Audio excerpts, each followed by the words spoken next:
Hi friends, welcome to Pets of My House channel. நம்ம சப்ஸ்கிரைபர்ஸ்க்கெல்லாம் தெரியும், நம்ம வந்து மொத்தம் 4 விதை ஊற போட்டிருந்தோம். அதுலேருந்து ஒரு விதை மட்டும்தான் முளைச்சிது. அது இப்போ எப்படி இருக்குன்ட்டு பார்ப்போம். அதுக்கப்புறம் என்னென்னா இன்றைக்கி நம்ம டப் செட்டப்பும் பண்ணிட்டோம். சீடில் நான் ரூட் பார்த்த உடனே அதை பிளான்ட் பண்ணிட்டேன். போன வீடியோவில் நான் அரை அடி வளர்ந்துருக்கிறத சொன்னேன். இப்போ 1 அடி வளர்ந்துருச்சு ஃப்ரெண்ட்ஸ். ஆனால் லீவ்ஸ் இன்னும் ஓப்பன் ஆகலை.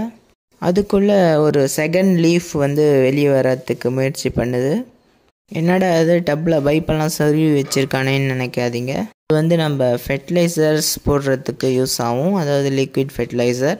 இன்னும் நான் டப்பில் ஃபிஷ் எல்லாம் விடலை, ஒரு 2 நாள் கழித்து விட்டுக்கலான்னு பார்க்குறேன். ஏன்னா ஃபிஷ்ஷஸ் பிளான்ட்டை சாப்பிட்ருமோன்னு பயமாக இருக்குது. அதே மாதிரி பக்கத்தில் இன்னொரு டப் வச்சுருக்கானேன்னு பார்க்குறீங்களா, ஒரு சர்ப்ரைஸ். நீங்கள் அதை தெரிஞ்சுக்கணுன்னா நம்ம சேனலுக்கு கண்டிப்பாக சப்ஸ்கிரைப் பண்ணுங்கள். இந்த லோட்டஸ் வீடியோஸ்லையே நான் கண்டிப்பாக அதை அப்டேட் பண்ணுறேன். ஓகே ஃப்ரெண்ட்ஸ், பாய்.